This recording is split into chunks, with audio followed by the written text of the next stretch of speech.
So one thing I've learned by being on Joel Salatin's farm, and even the opportunities I've had to speak with him, there's tons of things I've learned actually, but there's one thing that's really jumped out at me that I've tried to implement on our farm here, and let me show you what that is.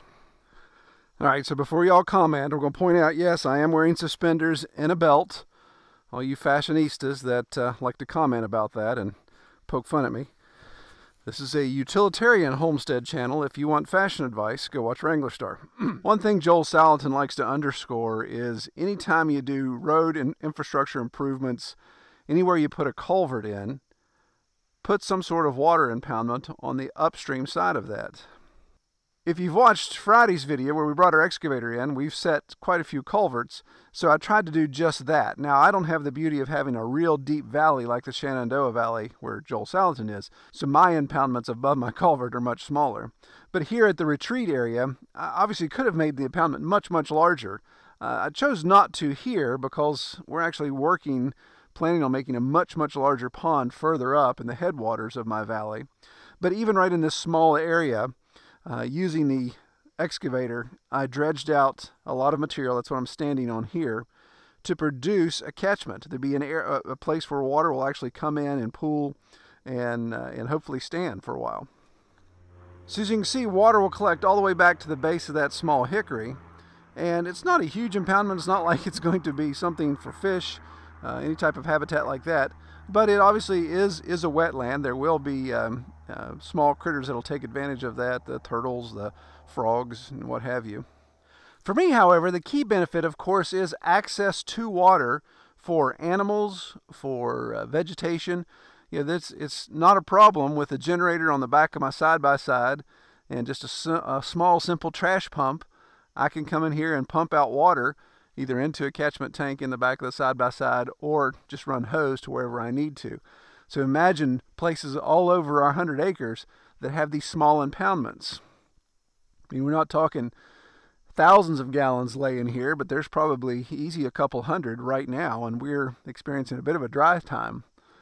So when this fills up and finally settles in, there could be just a little under 1,000 gallons for me to access from time to time if I need to get water up somewhere to water an animal or to water a new, some maybe fruit trees that I've put in, a small garden patch, whatever the case may be.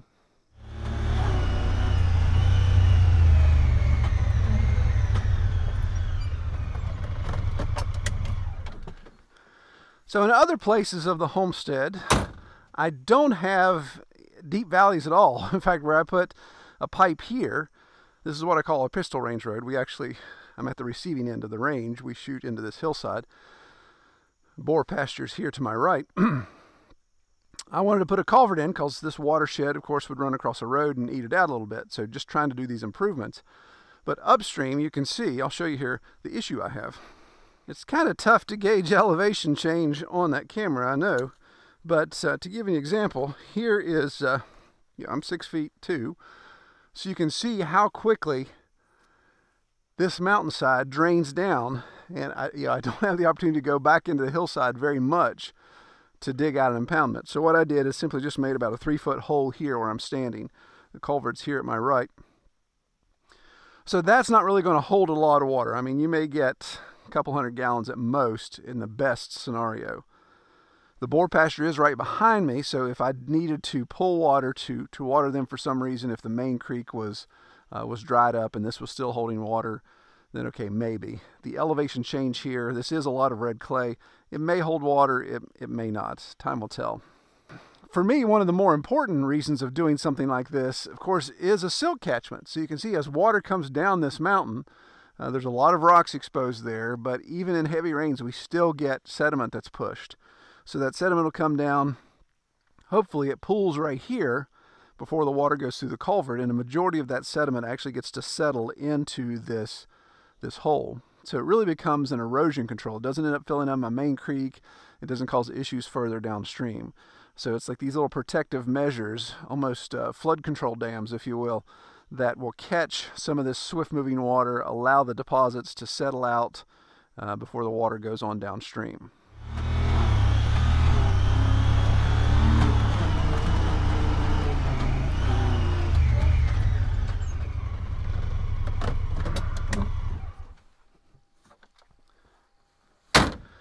So this is another spot where we did vast improvements to the road. So where I'm standing, the watershed used to come down right here. Actually, it still comes down here.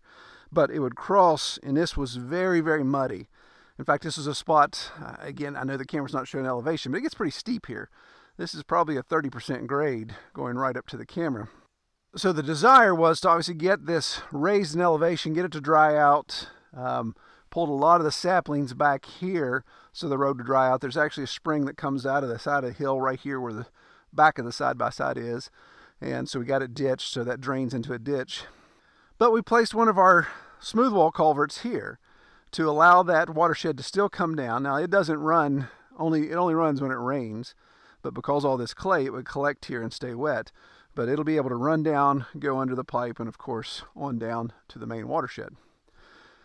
The issue with an impoundment here is the same in the last spot though. Our hillside's a little too steep to be able to get a deep hole in the front end.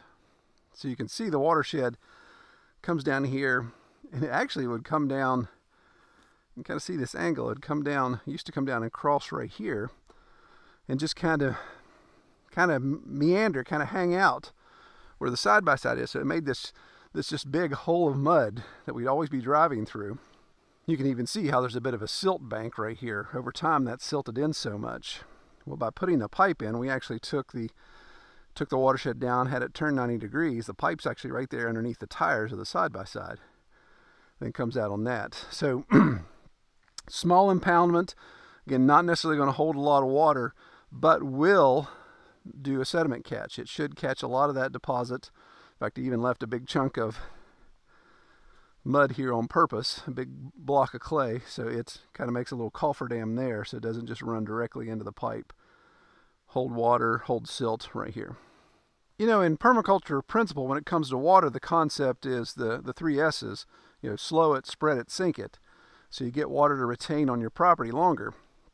In West Virginia, in these larger sloped landscapes, slow it is really important for us. Spread it, you're limited on how far you can spread it. And sink it, you got to be a little careful because all these red clay shelves, you could end up sinking it too much and you end up having a slip. I've documented the slip we have on the back side of our southern ridgeline. You know, that's 100 yards by 100 yards almost. It's a huge slip. So with water, I still appreciate that concept. We want to have water slowed down definitely to reduce erosion, but I want to have water accessible. So an impoundment where I can then actually see physical water to be able to use it when that time comes. To me, that's more important than necessarily sinking it.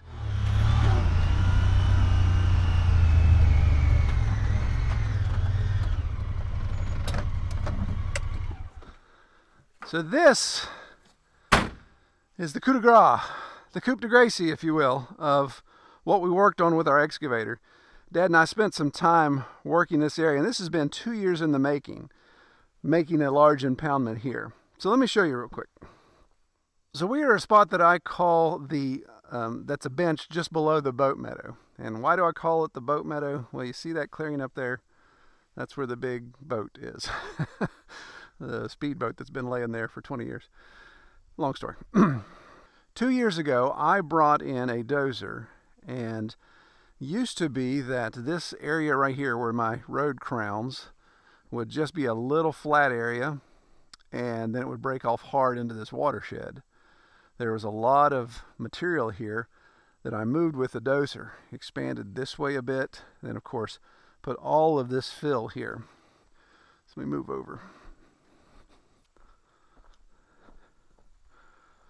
So I'm going to lean the camera out so you can see the depth of this watershed. It goes all the way down to our corduroy road. And then now there's the culvert here, and you can kind of see where the watershed comes out of the woods. It used to just cut all the way through. So 2 years ago, taking all that overburden, filling this in, tramming it down, getting it packed in very tight. So I did that 2 years ago. It's settled. You know, it's 2 years in the settling. Last year, I came in and simply put in this culvert, just did the tractor. So the original ground height was maybe right there where that bit of grass is. So just by coming up and scraping some of the hillside down more with the box scraper, produced enough dirt to kind of make just a little bit of an arch over this culvert. All this ground was still just flat and it was just a small collection point. The whole point in doing that was after the dozer work, as water was coming down, it was cutting a pretty deep channel back into this watershed. So I thought, well, I got to slow that down. So by making that hump, it made just a little bit of a retention wall to slow that water down. It would pool a little bit right here, but it was only 3 or 4 inches deep. And that would slow the water down to keep the erosion from happening. So now with the excavator in here, I was able to make a pretty good size retention area. You can see here's my outlet pipe. So that pipe, of course, will be our outlet. And when I shot this with the level, the top of the pipe is pretty much level with the grass line that you can see to the left of your of the camera view there. So 60 inches lower than that should be our water line. So this would be the deepest part right here, and that would make that about it's going to be about 3 feet deep, 4 feet deep, about to my large gut. So that's going to be a decent amount of water. We're looking at probably 25, almost 30 feet long by 15 feet wide at its narrowest point. This will really be able to retain a ton of water. So as with any man-made impoundment, the risk of failure is always an issue. I didn't line this, I didn't tram the base. Again, this is 2 years of compacted soil, but everything you see here is clay. That's, if ever there's one benefit of West Virginia, is the fact that when it comes to waterproofing ground, you pretty much have all the material you need, because this clay should settle pretty well. The only thing that I am concerned about, of course, would be a total catastrophic failure of this impoundment wall. But the impoundment wall at its base is probably 15 feet wide, and then of course at its top is about 8 feet where we drive across.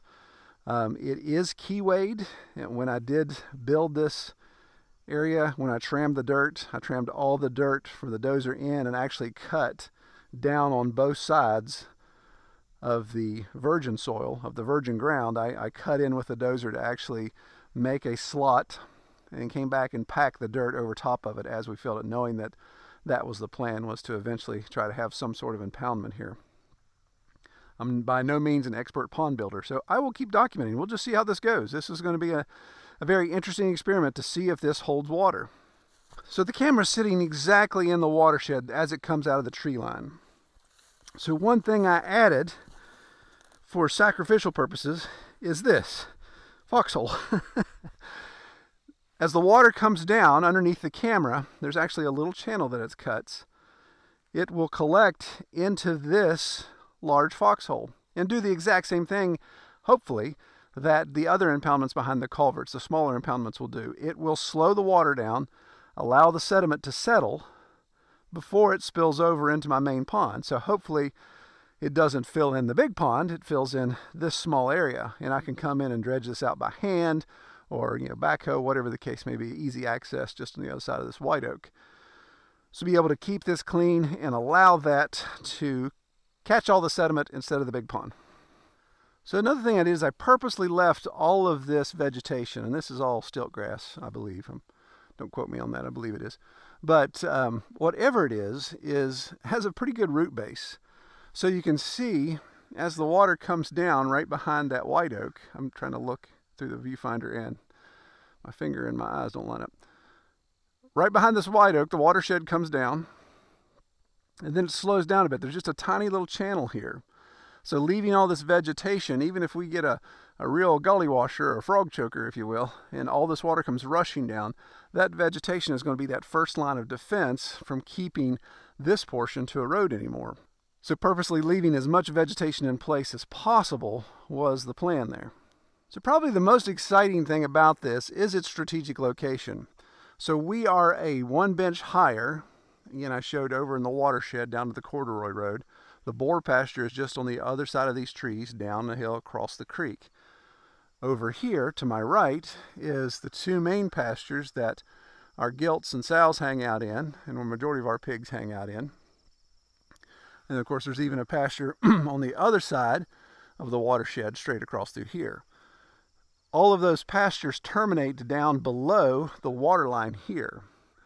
So through some plumbing and some gravity, I could plumb the front ends of all the pastures that I have accessible to the pigs right now.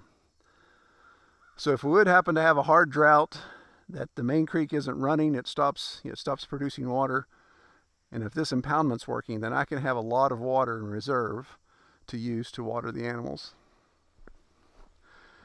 So one other benefit, and this is where I try to function stack, or would be the permaculture term, or just take advantage of whatever small amounts of flat land I have in West Virginia.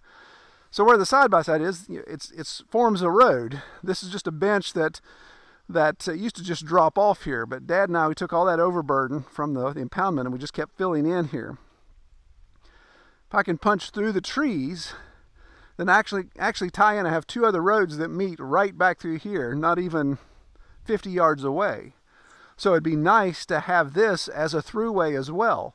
So if I'd ever add a structure right beside the impoundment, right behind the camera, then I'd have access from the barn to drive up here, but then a road that goes all the way through, and vice versa. If I'm ever on the back part of the property and driving through, I can choose to take the high road instead of coming down the main road and having to turn and come back up.